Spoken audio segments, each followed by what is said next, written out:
Starting off at number 10, we have Eddie Collins, and this is not to get confused with Eddie Collins, the American baseball player. We are talking about a man who's been locked up for the past 43 years. Eddie was serving time for first-degree murder. Throughout his prison stay, he said, and I quote, "It was a sad situation. It was something I regret and still regret." He was 21 years old, living in Arizona at the time he was locked up. He grew up in the bad part of the city where he was buying drugs with his 17-year-old brother. Well, one day when Eddie and his brother was buying drugs, they got into an altercation, and that's when Eddie pulled out a gun, and you guys know what happens next. Bam bam, life in jail. Moving into number 9, we're talking about Otis Johnson, who just served 44 years behind bars. Otis went to prison at the age of 25 years old for attempted murder of a police officer. Otis has been locked away since the 70s, and now he's just entered into the modern society of complex technology. It's gonna be a really tough time for him, but he did commit a horrible crime. Back in 1998 was when he lost touch with his family, so he doesn't know anything about them or where they are. He's just alone in the world. When he was released from prison, they gave him his ID back, and they gave him $40.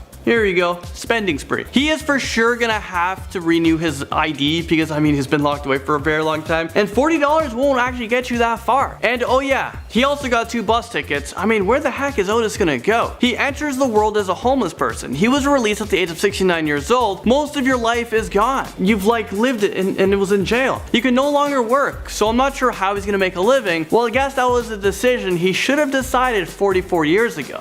Number 8, we have John Franzese, who is a 100-year-old mobster who was just released from prison after serving 50 years behind bars. John was released on the 23rd of June of this year, so that was just like weeks ago. He was released from the Federal Medical Center. John was an underboss of the crime organization. John has boasted about killing at least 60 people in his lifetime of crime. It's actually so crazy to me that this guy was allowed to be released into the public. I know he's probably now a very, very harmless old man who can't really do anything, but he didn't give those 60 people a chance at life. I don't know, I'm just saying. Serving 60 years at number 7, we have Harvey Stewart. Harvey was released back in 2011 at the age of 83 years old. Harvey Stewart has a really long rap sheet, from a junkyard heist in Houston to murdering someone. During most of his prison stay, not many people visited him, and Stewart can't recall one person who visited him in the past decade or 2. He has been isolated from the world and doesn't know what's been going on. He doesn't know the Paul brothers are taking over YouTube. So coming out after 60 years must be a huge shock to him,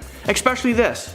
Like, what is that? How do you explain that that was the most popular thing this year? When he was sentenced to prison, a Volkswagen Beetle cost just $1,700. Shoes were $10. John F. Kennedy was president. People went to space for the first time. The Beatles just released their first single in the UK. So much has changed over time. Number 6, we have a man who served 62 years behind bars. We're talking about Hugh Elderman. He was a bank robber who was obviously caught. His jail sentence started when he was 23 years old back in 1917. Hugh was the sole survivor of a 4-man gang. Just a few years after being sent to prison, he was able to escape, and he escaped again in 1924. In 1927, he was released to a mental hospital where he passed away at the age of 86 years old. Hugh lost his whole life just because he wanted some money. He didn't want to work for it. He was able to steal $6,000, which is like, what the heck? But back then, that's $6,000 back then. With inflation, the money now would be worth around $124,000. That's still not enough money to just lose your whole life, like to take chance of that. I don't know. Now, this person has lived a really sad story, and this person comes in at number 5. And I'm talking about Charles Edward Ford, who outlived a 64-year-long prison sentence. The sad part is Charles was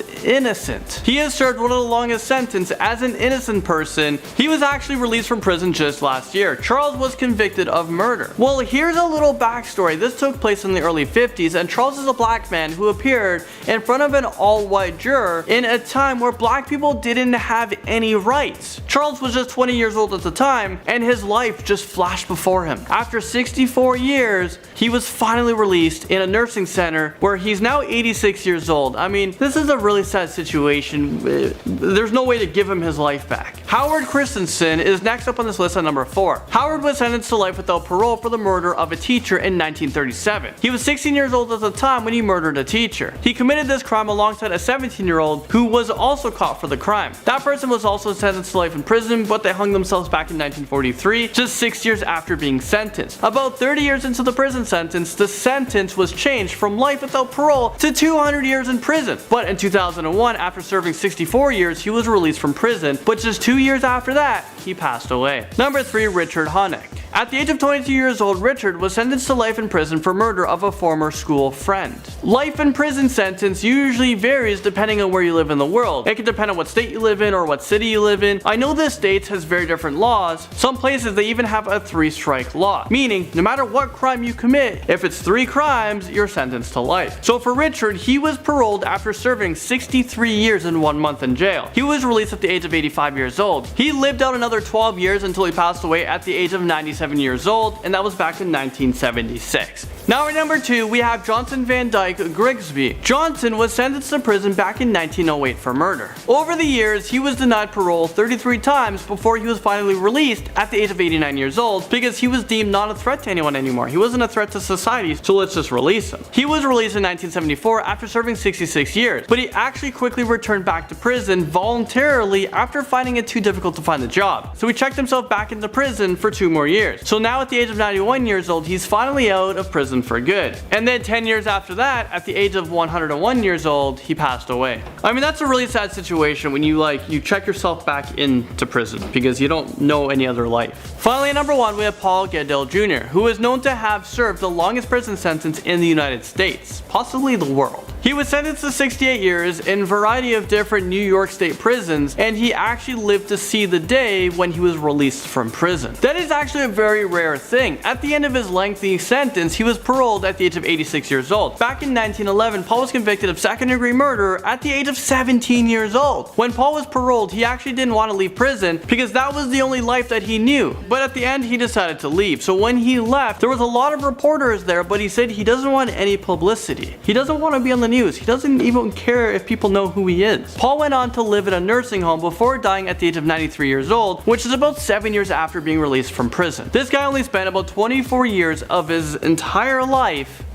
as a free man. Okay, so starting us off, number 10, we have Desmond Ricks, who has just spent 25 years behind bars. US prosecutors just dropped all the charges for Desmond because after this case was looked into again recently, investigators found out that the police falsified evidence. Desmond was convicted of gunning down a friend outside a restaurant in Detroit, Michigan back in 1992, and he was sentenced to 32 years in prison. Is this real life right now? So Desmond went to jail because people thought he killed his friend, so for 25 years, everyone probably believed that he did it. So for that long, this guy just sat in a jail cell thinking about why he's even there. Desmond was released at the age of 51 years old, and it's gonna be hard for him to go back into society, but you know what, he does have a little bit of help. In a new Michigan law, it awards wrongly convicted prisoners $50,000 each year spent in prison, which means he would be eligible for $1.25 million.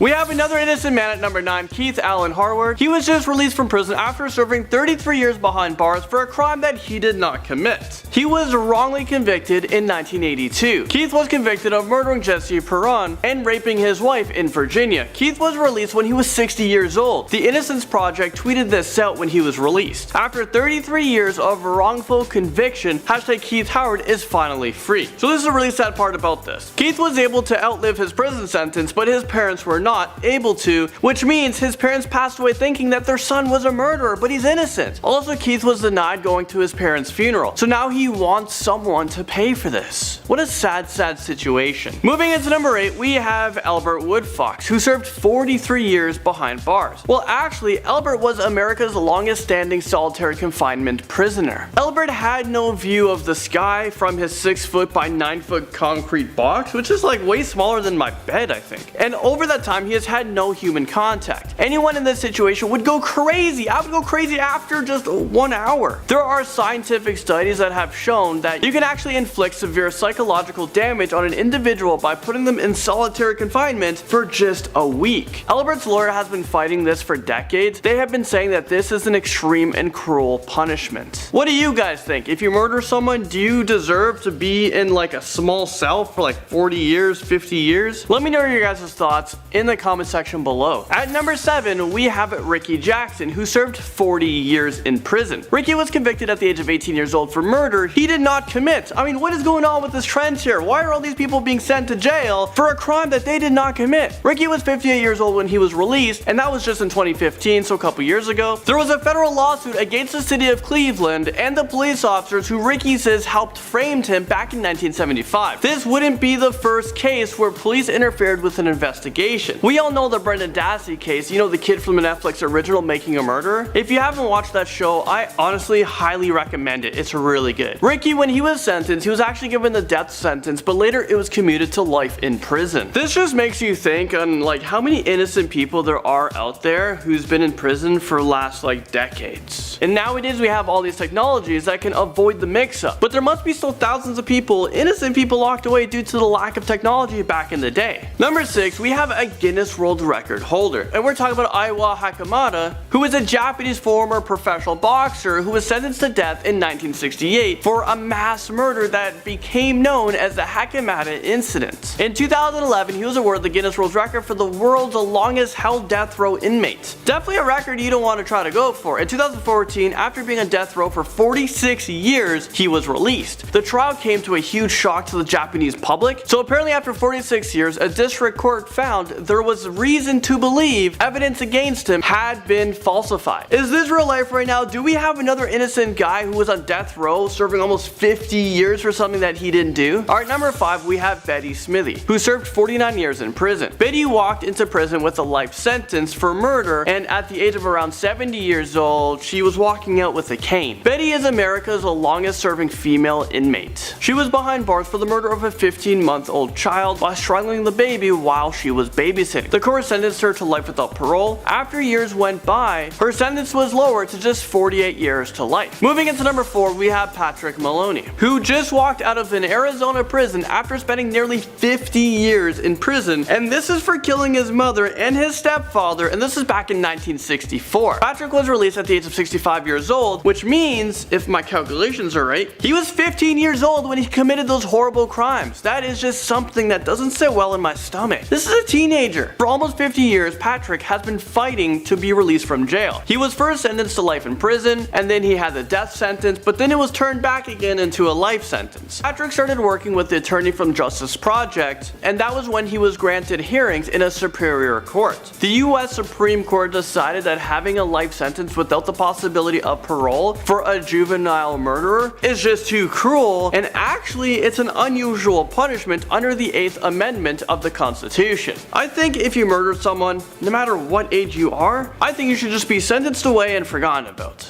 But maybe I'm just too harsh. Number 3, we have John Hall, who is actually still in prison, but there is a law that is out now that outlawed an old law that might make him released. Well, let me explain. John has a great chance of getting out of jail very soon. John has been fighting for his life since he was 17 years old after he received a life sentence for his role in a back alley killing in Detroit that claimed the life of a 63-year-old man. The US Supreme Court outlawed mandatory life sentences for juveniles. A judge gave John a potential second chance at life by re-sentencing him to 40 to 60 years in prison. After having already served 50 years, he's only got like 10 more years to serve, so John Hall, he should be released pretty soon. So this guy totally outlived like a 50 to 60 year life sentence. Number 2, we have Earl Reinhardt, who is now set free after being in prison for 50 years. Earl was released when he was 75 years old. When he was released, he became homeless instantly because he has no money, he has no family members to help him out. Earl has been trying to keep warm in libraries. He's been seen eating in soup kitchens, Earl actually ended up in a nursing home because he couldn't take care of himself. He just got too old. There was not a lot of information on this guy because it just seems like society has just forgotten about him. And this seems to be a common trend for this next one. Finally, number 1, we have McCall Lelung from India, who served 54 years in an Indian jail. McCall was arrested at the age of 23 years old back in 1951 in his home village. McCall was booked under section 326 of the Indian Penal Code for causing grievous harm,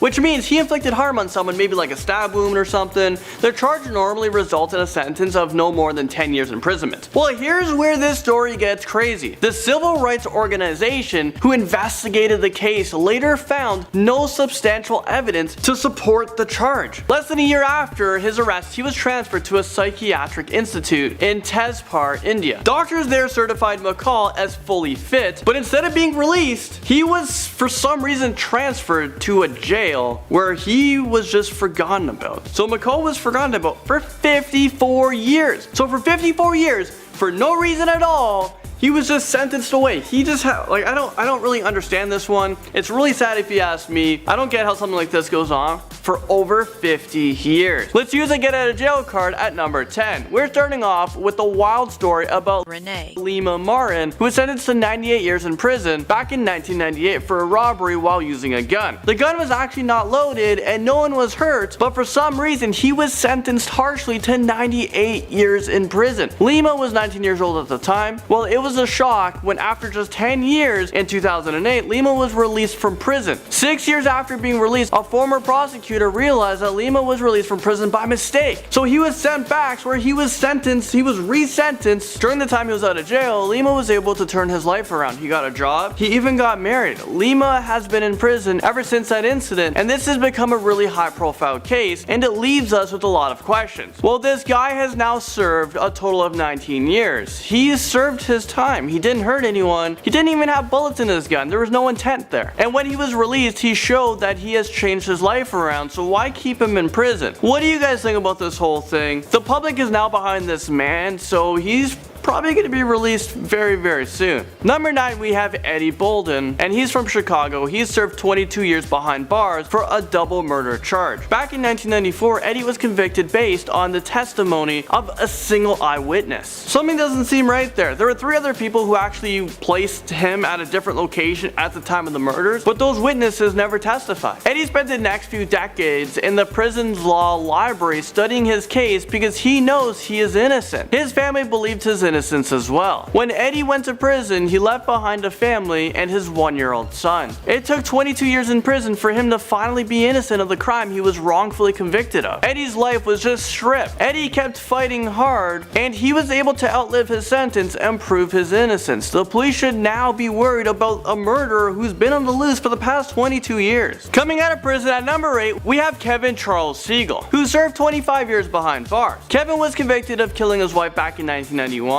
She was found stabbed to death in her apartment. She was stabbed more than 20 times and was left in a bathtub with the water running in an effort to wash away the evidence. Kevin was the prime suspect and he was arrested and he was charged, but he has always maintained his innocence and gone as far as to file numerous appeals since his convictions. Kevin was convicted based off of blood that was found on his personal items in the bathroom, and even on his right shoe there was blood found as well. Well, his right shoe was finally tested and it appeared the blood on the shoe was actually his own. Kevin is now in his 60s and he was granted a motion from the state attorney general's office to reopen the case, and the case was quickly overturned. The general's office chosen to abandon the case and ordered his release. He now has the opportunity to live out the rest of his life as normal as he can in society. 2 of Kevin's brothers were in the courtroom when he was released. They were brought to tears. It wasn't proven that Kevin was the killer, but this case just seemed to be dropped. Maybe there was too much legal fees, or maybe there was too much embarrassment for the lack of investigation into this case. Moving into number 7, we have Clarence Moses, who was a Colorado man who was convicted of rape back in 1987. He was convicted of raping his neighbor. Clarence was sentenced to 48 years behind bars, but he only served 28 years. Now, this is where the story gets really crazy. Back during the trial, the victim told the police that she has been drinking with neighbors before she returned home, and that was the moment where she was brutally raped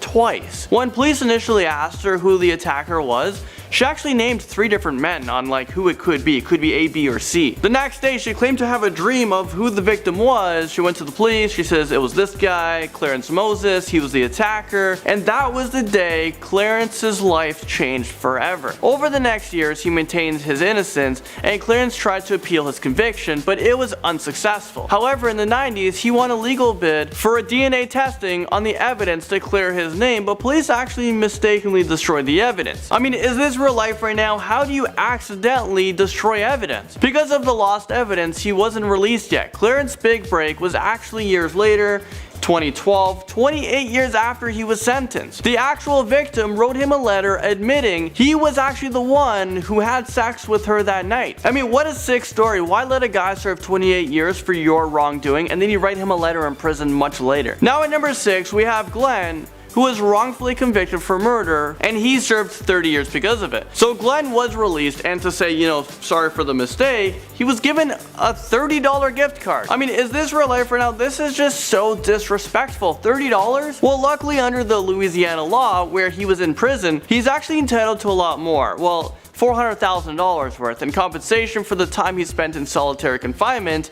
at a notorious maximum security facility. This is still not enough money in my opinion. You should be entitled to millions of dollars because for the past 30 years, this man was on death row with very limited privileges in prison. This story made big headline news and Glenn was interviewed on 60 Minutes. Moving into number 5, we have Lawrence McKinney, who is from Tennessee. He was released from prison back in 2009 after DNA evidence ruled him out as a suspect. It's just too bad that they couldn't rule this out, you know, 31 years ago when he was sentenced. This is absolutely insane. It took investigators, police officers, judges, jury members 31 years to figure out that Lawrence is an innocent man. Right now, Lawrence is fighting for an exoneration case that could grant him $1 million in compensation. So far, he's been denied twice. Lawrence was convicted of rape and burglary back in 1978, and he was sentenced to prison for 115 years. Just imagine that day when he was sentenced. I mean, an innocent person, and you just found out, you just been sentenced for 115 years. When Lawrence was finally released from jail, he was issued $75. I mean, what the heck is he gonna do with that? Hopefully he uses that money to make a ton of phone calls to the right people. A man who served 35 years in prison without a trial strangely comes into this list at number 4. It just doesn't make sense. We're talking about Jerry Hartfield, whose case was very extraordinary. When Jerry was released from prison, he was one of the most unlikely prisoners ever to be freed in Texas. Jerry wasn't exonerated, he wasn't even released on parole, he didn't even finish up his sentence because there really wasn't a sentence for this man. Let me explain. Texas actually just gave up on this case and allowed Jerry to be a free man, which makes absolutely no sense to me. When I was researching this, I took a deep dive onto this one. Jerry was waiting 35 years between trials without a conviction. He was simply just forgotten about in the system. This does happen, and I'm thinking I might make a top 10 video of like top 10 prisoners who were just forgotten about in prison for decades. Let me know if that's a good idea. Well, Jerry was put into prison because of a murder, but there was no evidence that like this was the guy. He was just sentenced to prison. He could have been the guy. The length of the prison stay wasn't announced. In fact, he was supposed to get a new trial in 1980 after an appeals court reversed his conviction and death sentence because of a flaw during the jury selection. But now he's out due to a fellow prisoner and a public defender who discovered a huge mistake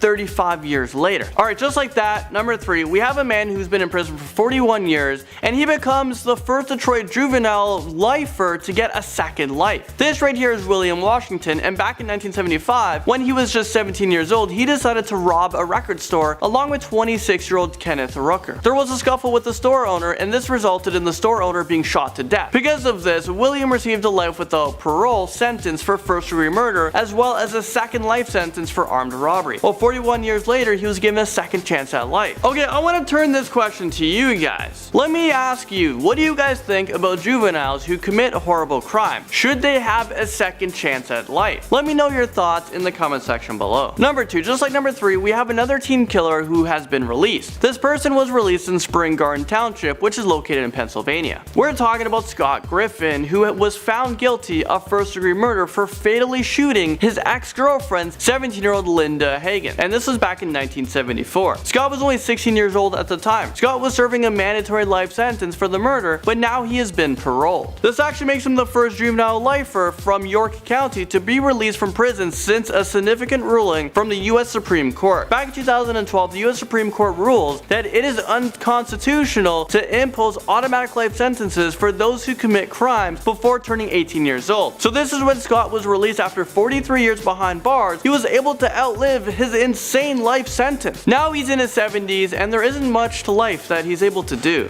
And finally, at number 1 we have Joseph Ligon. Joseph has been behind bars since he was 16 years old back in the 60s. That's about 11 presidents ago. The first person has been to space. Joseph is 79 years old, which makes him the oldest living juvenile offender, and also he has served the longest sentence of any other juvenile offender. That's for sure a record that you don't want to beat. At 16 years old, Joseph took part in a murder of 2 men in Philadelphia. He was sentenced to life in prison without the possibility of parole. Well, because the recent US Supreme Court decision that deemed a mandatory life sentence for juvenile offenders unconstitutional, this means Joseph now has a chance to be released from prison anytime now. Well, actually, he was already given the chance to be placed on parole immediately, but he declined. The reason why is because he doesn't want to be paroled and just be placed on probation. He wants to serve out his time and just be released as a free man.